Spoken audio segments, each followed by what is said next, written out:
give it up for WWE and Triple H, man. Let's go. WWE and Triple H have officially set a record, ladies and gentlemen. Like, they actually just broke this record. At the time I'm recording this video, WWE, Triple H have broken the record for the largest amount of awful Raws in 1 year span, with a record of 50 plus garbage Raws in 1 year span.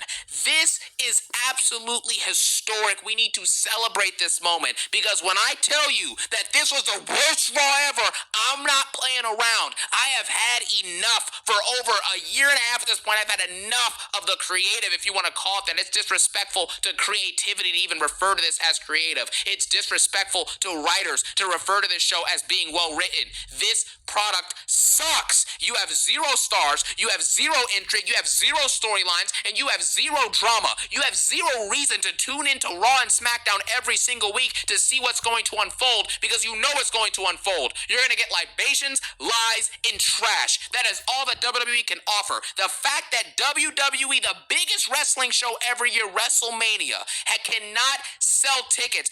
They had to put WrestleMania tickets, the biggest wrestling show on the planet every year, they had to put those tickets on a discounted sale. Do you see how bad that creative is for this company? And then just manipulating the audience to believe that we're in the best era ever. We're in a record gate. Listen here. What we do here, we tell stories, okay? What I'm going to go ahead and need you, Rock, to not do your idea. I'm going to do my idea. I'm going to have Cena turn heel and then give him 0 direction after. I'm going to give Cody the belt back and have 0 direction for it after. I'm going to have Gunther retire John Cena and tap him out with 0 direction for Gunther after. I'm gonna go ahead and sniff Rhea Ripley's hair while I'm hugging up on her neck. I'm gonna go ahead and hug up on Io Sky for no reason. I'm gonna go ahead and book the worst shows of all time, because I'm the game. And after all that storytelling, the Usos, despite the fact that they're now the Usos, Jimmy and Jay are together, why in the world do they still come out the Jay Uso song that literally says, "It's just me, Us"? The point of this song was created a few years ago was to show that he was separate from the bloodline and separate from his brother. It was just him, Us. Now you're both back together, Us. So why don't they change the theme song, Us, and pay attention to detail, Us? It's stupid. Then another, it's that 2-year Intercontinental Championship run, and everybody knows it at this point. He's told no good stories. He's had no good promos, and you think that him coming out there with his music,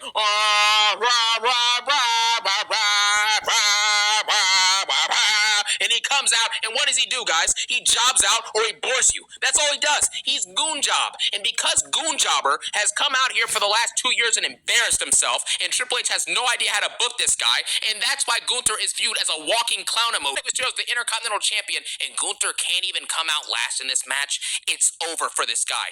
And then we get to the beginning of the show because we're going out of order. Logano Paul has a LA Knight came out and said absolutely nothing. Yeah, dreams dashed. Yeah, hopes smashed. Yeah, you're not going to the chamber. Yeah.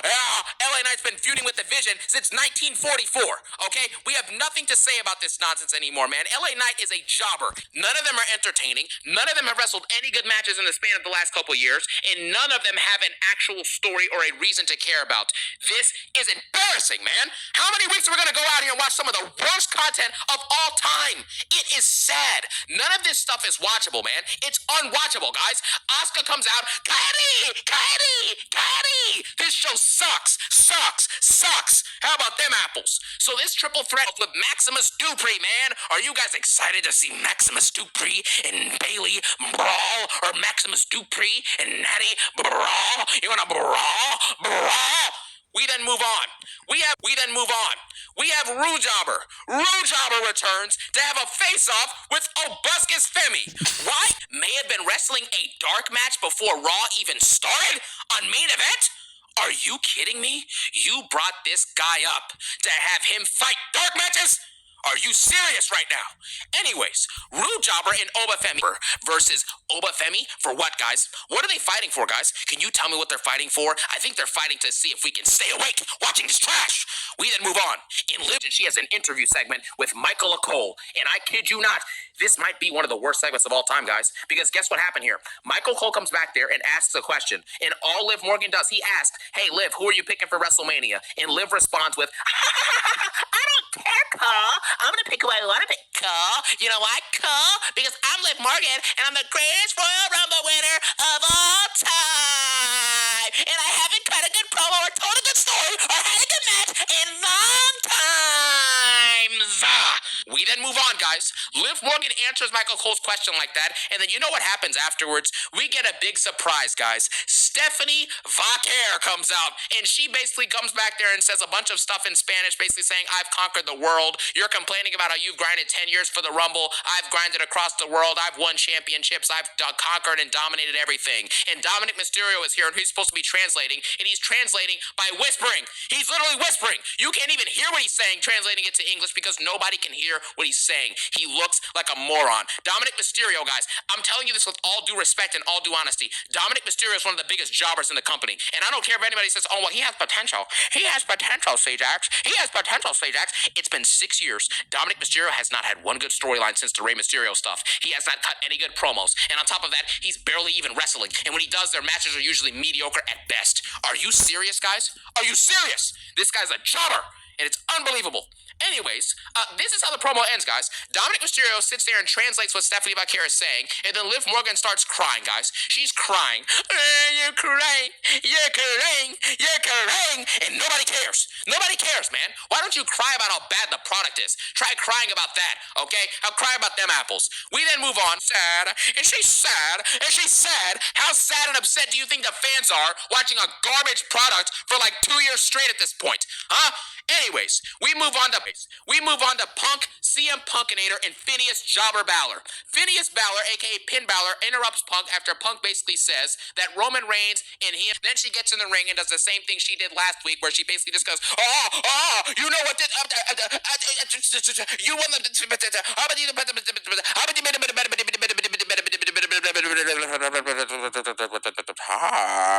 What's so I respect you, Becky. I love you, Becky. I need you, Becky. Hey, Punk, you wanna compare your junk to mine? I'm gonna compare my junk to you. I have libations for you. I have libations for you. And you in the back. Come get this nap while you're watching this show, because the show is garbage. Anyways, we then move on from this, guys, because we still have to wait for Roman to show up in 2 weeks. So it's just, this product sucks, Triple Fraud sucks, and this company is in shambles. And WWE, as I predicted 2 years ago when I told you grass is gonna turn to cheese, go find some crackers because your boy is not lying. So, this show gets a 0 out of 10, absolute monstrosity. It gets, sorry guys, it gets a negative 100 out of 10. And quite frankly, Javon Evans is the only thing that actually was decent on this show. He did a decent job at his match, and he won his match, which I thought was cool. Other than that, they wasted our time, and everybody knows it. This show sucks. It gets a continuous negative 5,000 out of 10, and we can effectively move on. I thank you guys so much for watching this video, and as always, let me know what you thought in the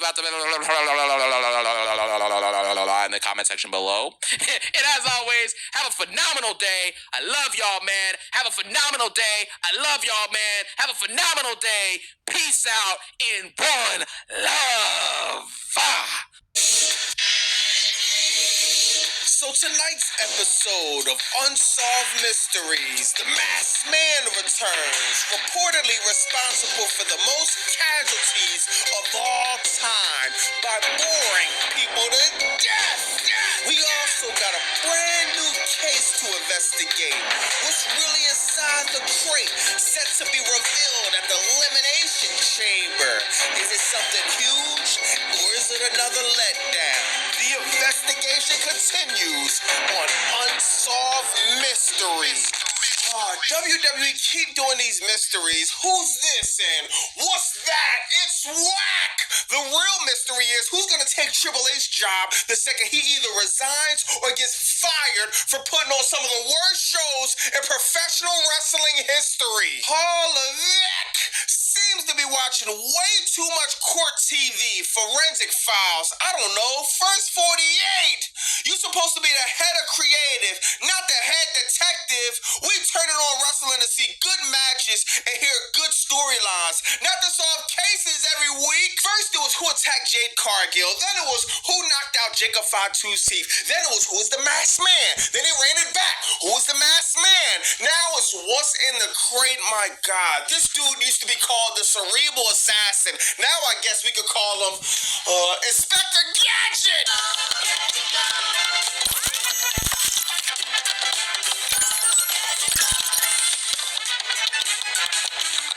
Now here's another situation. Goes on his podcast and he says Javon Evans reminds him of Bojangles and wishes he was a little bit more urban. Like, what? He's an incredible athlete. He's a little bit too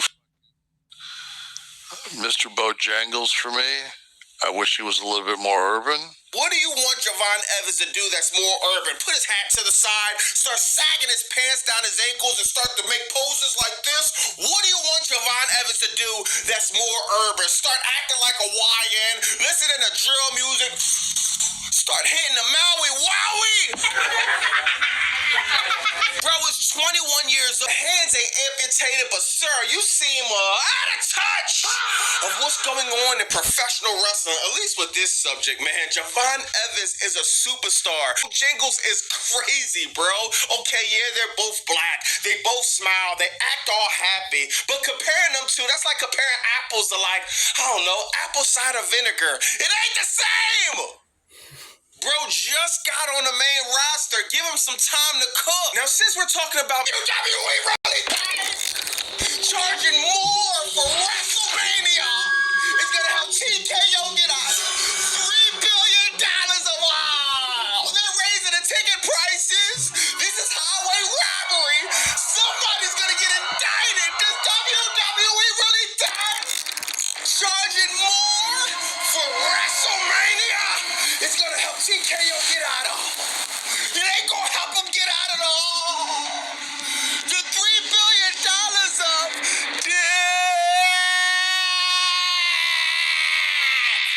this is another great decision. Great job, y'all. You're just 2 hours and 15 minutes late. This was one of the worst, if not the worst episode of Raw on Netflix I've seen. And I know I keep saying that. All right, Bobby Monsoon is click, copy, click, paste, click, copy, click, paste. Okay, I'll take that. I'll take it because I'm saying the same thing every single week. This is the worst episode. This is the worst episode. This is the worst episode. My God, dog. Crackdown is horrible. Don't get me wrong. It's trash truck juice. Bad. We're getting to a new stratosphere of bad. This is embarrassing to watch. Seriously. I'm almost 40 years old and I'm sitting here questioning my whole life watching this stupid show.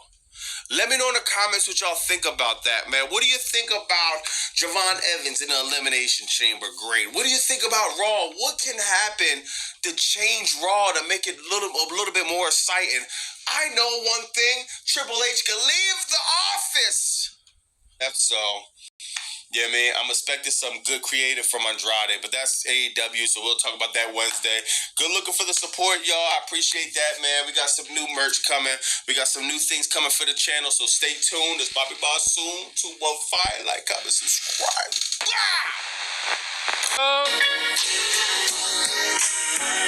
Blah!